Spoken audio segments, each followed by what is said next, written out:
আসসালামু আলাইকুম।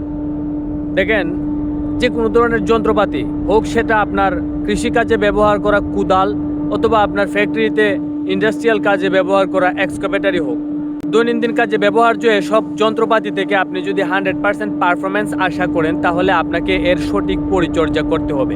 এর সঠিক পরিচর্যার নিয়ম আপনাকে জানতে হবে।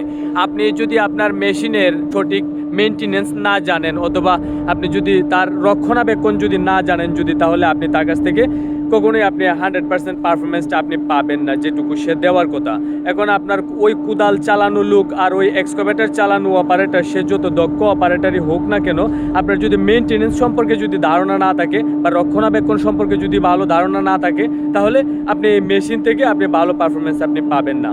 তো দেখেন, আমরা জানি যে এসব ডিজেল ইঞ্জিন দ্বারা চলে যেসব মেশিন, এসব মেশিনে ডিজেল ফিল্টার করার জন্য বেশ কিছু ফিল্টার থাকে। এরপরেও দেখেন যে ডিজেল আমাদের এই মেশিনের ট্যাঙ্ক পর্যন্ত আসার পরেও কিন্তু অনেক ময়লা কিন্তু জমা হয়, অনেক গাদ জমা হয় আর কি, যেটা সাধারণত লিকুইড ফর্মে থাকে।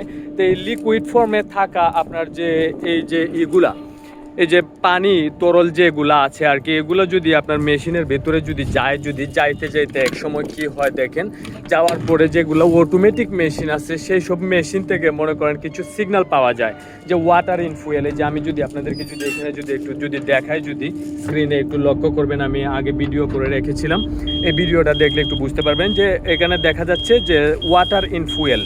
তো এখন এই ওয়াটার ইন ফুয়েলের মধ্যে ওয়াটার আসলো কিভাবে? আমরা তো তেলের সাথে তো পানি দিই না, বা আমাদের নিজস্ব পেট্রোল পাম্প আছে, এগুলা থেকে আমরা তেল নেই, তেলে ময়লা থাকার কোনো কথা না। এখন এটা আসলো কোথা থেকে?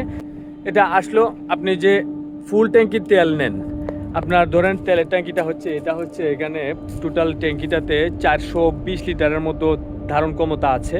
তখন আপনি মনে করেন এখানে যদি 200 লিটার, 250 লিটার, 300 লিটার তেল নিলেন, বাকি যে উপরের যে অংশটা যেটুকু খালি থাকলো, সূর্যের অতিরিক্ত তাপমাত্রার কারণে এর ভিতরে যে ফাঁপা অংশটা থাকবে, এই ফাঁপা অংশটা ঘেমে এটা তরল পদার্থর সৃষ্টি হবে। তো এই তরল পদার্থটা যখন পানির মতো একটু নিচে যখন নামতে থাকবে, নামতে এক সময় আপনার তেলের সাথে এটা আপনার ফুয়েল পাম্পে যাবে, ইঞ্জিনের চেম্বারে যাবে, আরও বিভিন্ন জায়গায় যাবে। যদিও আমরা দেখি যে একাধিক ফিল্টার ব্যবহার করা হয় এসব মেশিনে ইকে ফিল্টার করার জন্য, তবুও কিন্তু দেখি আপনি যদি ট্যাঙ্কের এই ময়লা যদি এদিকে আসলে পরে আপনার এখান পর্যন্ত ময়লা চলে আসবে। এখানে ময়লাটা আসলে পরে এই ওয়াটার ইন ফুয়েলের সিগন্যালটা দেয়।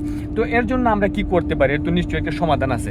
এখন বলে রাখা ভালো যে আপনি যত বেশি তেল রাখবেন ট্যাঙ্কে, তত আপনার ট্যাঙ্কের পানি এটা আসার সম্ভাবনা কম। কারণ আপনি যদি ফাঁকা না রাখেন উপরের জায়গাটা, তাহলে ওইখানে ঘামার মতো আর কোনো সুযোগ থাকে না আর কি। ওই জন্য যথাসাধ্য চেষ্টা করবেন যে ট্যাঙ্ক যত ভরে রাখা যায় ততই ভালো, যে এই পানিগুলো যেন না আসে যেন।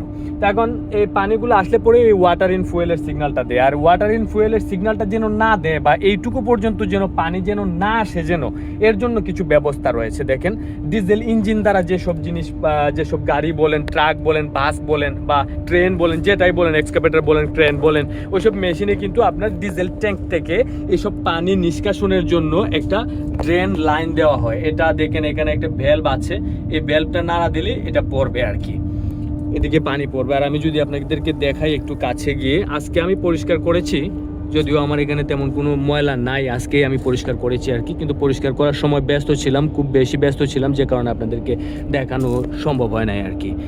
তো দেখেন এখন নাই আর কি।